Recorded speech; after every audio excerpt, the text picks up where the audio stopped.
അല്ലെങ്കിലും ഈ വെജിറ്റേറിയൻകാർക്കൊക്കെ ചോദിക്കാനും പറയാനും ആരുമില്ലല്ലോ.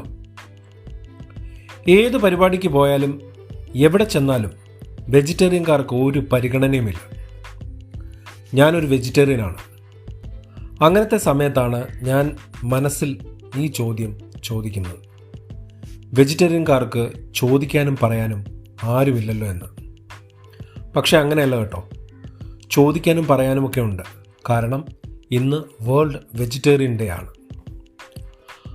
1977 north American vegetarian society vegetarianism പ്രോത്സാഹിപ്പിക്കുന്നതിൻ്റെ ഭാഗമായാണ് ആദ്യമായി ഈ ദിവസം തുടങ്ങിയതെന്ന് വിക്കിപീഡിയ പറയുന്നു. ഞാൻ ജന്മന സസ്യഭക്ഷണം മാത്രം കഴിച്ചു തുടങ്ങിയ ആളൊന്നുമല്ല. 16-17 വയസ്സായപ്പോൾ പൂർണ്ണ മനസ്സോടെ വെജിറ്റേറിയനായി മാറിയതാണ്. അതുവരെ പലപ്പോഴും നോൺ വെജിറ്റേറിയൻ ഭക്ഷണം കഴിച്ചിരുന്നു. എന്തുകൊണ്ട് നിർത്തി എന്ന് ചോദിച്ചാൽ അത് പിന്നീട് പറയാം. വെജിറ്റേറിയൻ ആണെങ്കിലും ഞാൻ ഒരു തീവ്രവാദിയൊന്നുമല്ല. മറ്റൊരാളെ വെജിറ്റേറിയൻ ആക്കാനൊന്നും എനിക്ക് താല്പര്യമില്ല. ഭക്ഷണം മറ്റേതൊരു കാര്യത്തെ പോലും ഒരാളുടെ സ്വകാര്യതയാണ്. അതിൽ വ്യക്തികളോ ഗവൺമെൻറ്റോ ഇടപെടരുതെന്ന് 100% ഞാൻ വിശ്വസിക്കുന്നു. കേരളം പോലൊരു സംസ്ഥാനത്ത് ഒരാൾ വെജിറ്റേറിയൻ ആവുന്നതിൻ്റെ ഗുണങ്ങൾ എനിക്കറിയില്ല. പക്ഷേ ദോഷങ്ങൾ എനിക്കറിയാം. ആദ്യത്തെ കാര്യം, നിങ്ങളൊരു ഫംഗ്ഷന് പോയാൽ നിങ്ങൾ വെജിറ്റേറിയൻസിനെ കാത്ത് അവിടെ ഒരു സംഭവം ഉണ്ടാകും. എന്താണത്? ഗോബി മഞ്ചൂരിയൻ. 100 കണക്കിന് ആൾക്കാർക്കിടയിൽ 2-3 വെജിറ്റേറിയൻസിനായി മാറ്റിവെച്ചിരിക്കുന്ന ഒരേ ഒരു കറിയാണത്. വെജിറ്റേറിയൻകാരുടെ ദേശീയ ഭക്ഷണമാണ് കേരളത്തിൽ ഗോബി മഞ്ചൂരിയൻ. ചില വീടുകളിൽ നിങ്ങൾ വെജിറ്റേറിയൻ ആണെന്ന് പറയാതെ പോയാൽ നിങ്ങളെ കാത്ത് അവിടെ ഒരു ദുരന്തമുണ്ടായിരിക്കും. സാധാരണ ഒരു അതിഥിയെ സ്വീകരിക്കുവാൻ വെജിറ്റേറിയൻ പാചകം ചെയ്യുന്ന വീട്ടിൽ പോലും അതിഥികൾക്കായി നോൺ വെജിറ്റേറിയൻ ഭക്ഷണം നിർബന്ധമായും പാചകം ചെയ്തു വച്ചേക്കും. എനിക്കിതൊരു അനുഭവമാണ്. പല സമയങ്ങളിലും ചോറും അച്ചാറുമായി ഒതുങ്ങേണ്ടി വരുന്നത് സ്ഥിരം പരിപാടിയാണ്. എൻ്റെ ഓർമ്മയിലെ ഏറ്റവും പഴയ സംഭവം നടന്നത് കേരളത്തിലല്ല, ബാംഗ്ലൂരിലാണ്. ആദ്യമായി ജോലിയൊക്കെ ചെയ്തു തുടങ്ങിയ സമയം, അത്യാവശ്യം സ്വന്തമായി വരുമാനം ഒക്കെ ഉണ്ടാക്കി തുടങ്ങിയിരുന്ന കാലത്ത് ബാംഗ്ലൂരിലേക്ക് പോകുമായിരുന്നു. അന്നൊക്കെ ശരാശരി മലയാളി ചെറുപ്പക്കാരൻ്റെ സ്വപ്ന നഗരം ബാംഗ്ലൂർ ആയിരുന്നുവെന്ന് അറിയാമല്ലോ. MG റോഡും ബ്രിഗേഡ് റോഡുമൊക്കെ ആദ്യമായി കണ്ട ആവേശമൊന്നും മറ്റു പല വിദേശ നഗരങ്ങൾ കണ്ടപ്പോഴും തോന്നിയിട്ടില്ല.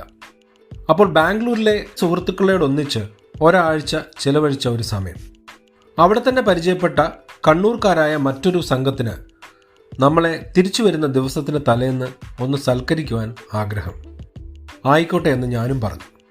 ഏകദേശം രാത്രി 10 മണിക്ക് അത്താഴം കഴിക്കുവാൻ ചെല്ലുമ്പോൾ ബിരിയാണിയുടെ അഭൗമ സുഗന്ധം. വെജിറ്റബിൾ ബിരിയാണി കരുതി കാണുമായിരിക്കുമെന്ന് മനസ്സിൽ വിചാരിച്ചു. അല്ലെങ്കിൽ കൂടെയുള്ള നമ്മുടെ സുഹൃത്തുക്കൾ സൂചിപ്പിച്ചതനുസരിച്ച് മറ്റെന്തെങ്കിലും വെജിറ്റേറിയൻ ഭക്ഷണം ഉണ്ടാക്കി കാണുമെന്നും ഊഹിച്ചു. പക്ഷേ ഭക്ഷണം കഴിക്കാനിരുന്നപ്പോൾ തനി മട്ടൻ ബിരിയാണി. പ്ലേറ്റ് മാറ്റിവെച്ചു.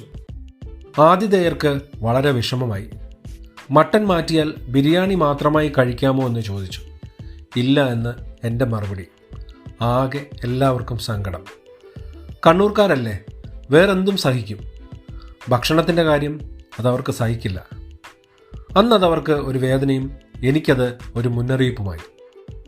അതിനുശേഷം ആര് ഭക്ഷണം കഴിക്കാൻ വിളിച്ചാലും ഞാൻ കാര്യങ്ങൾ മുൻകൂട്ടി പറയും. ഇപ്പോൾ അതൊരു ശീലമായി.